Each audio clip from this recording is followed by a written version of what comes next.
allons nous intéresser au polynôme du second degré, à sa forme, à son allure et aux paramètres importants qui régissent en fait cette équation. Et nous allons, plutôt ces polynômes du second degré, et nous allons également nous intéresser à la résolution des équations dites du second degré. Voilà. Donc, un polynôme du second degré est de la forme f de x égale à ax plus ax carré plus bx plus c.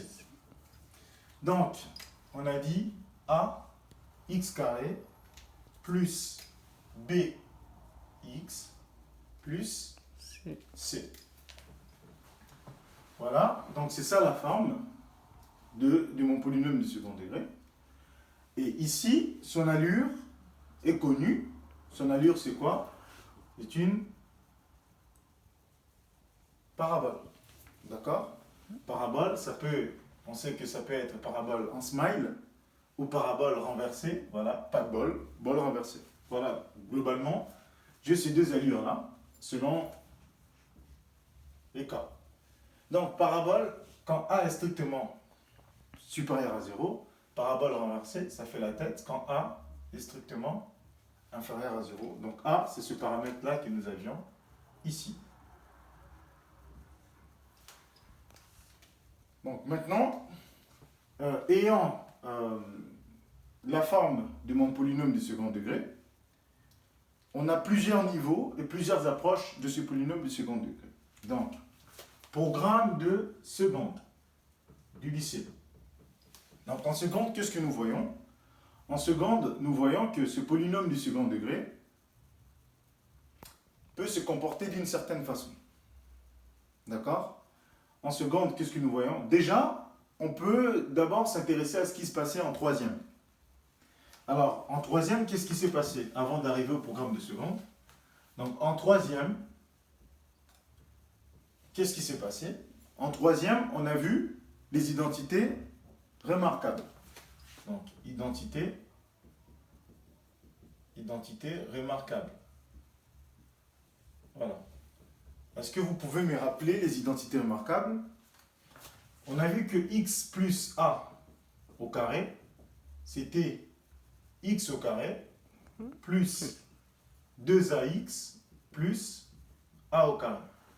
Donc, sachant que ça, c'est des nombres, on retrouve la même forme que là. En tout cas, une certaine forme. Appelons ici, par exemple, alpha, juste pour, on va l'appeler k. On aurait eu kx plus k au carré. Et donc là, c'est de la forme ax carré plus bx plus c, avec a qui vaut 1, b qui vaut 2k, parce que c'est devant le x, et c qui vaut k au carré, un nombre au carré. Voilà. Et ça, c'est la première identité. La deuxième, on a vu par exemple x moins L au carré, ça fait x carré moins 2LX plus L au carré. D'accord? Et enfin, on a vu x moins M, x plus M, que ça va aller quoi? Ça va aller x carré moins m au carré. Donc voici, ça c'est les formes factorisées, ça c'est les formes développées. Déjà sur mes identités remarquables. Donc les identités remarquables que j'avais abordées, c'était déjà des polynômes du second degré. En classe de troisième. Et ici, il y a une certaine façon de résoudre ces équations-là. Et donc on pourra aussi les réutiliser quand il faudra résoudre ces types d'équations-là, si ça peut se rapporter aux identités remarquables. Donc, ça, c'est le premier point. Maintenant, en classe de seconde, qu'est-ce que nous avions vu? Donc, en classe de seconde, on a vu que ces fonctions du type ax carré plus bx plus c, ce sont des paraboles.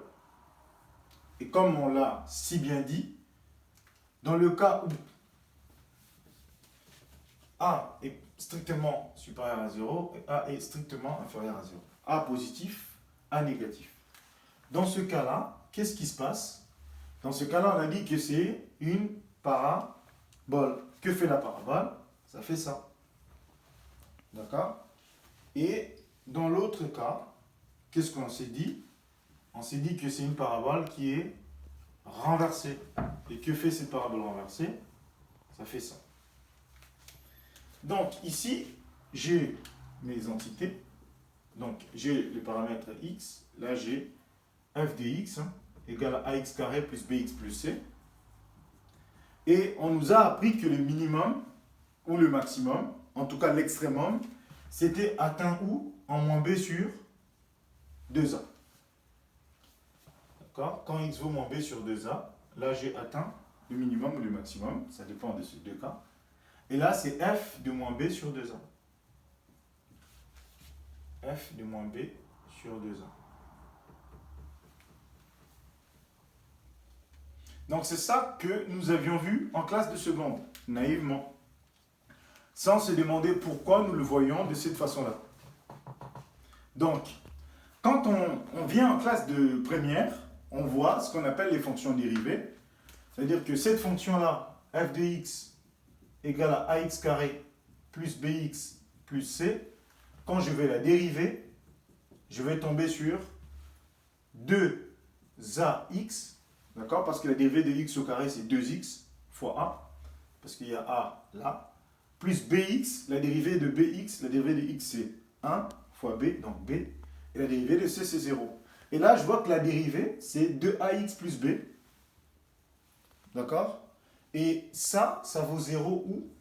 Bah, 2ax plus b égale à 0. Si 2ax égale à moins b, donc si x égale à moins b sur 2a. Je retombe sur moins b sur 2a, là, en dérivant ma fonction. Or, nous avions que l'étude de ma fonction va tenir compte de la dérivée de ma fonction.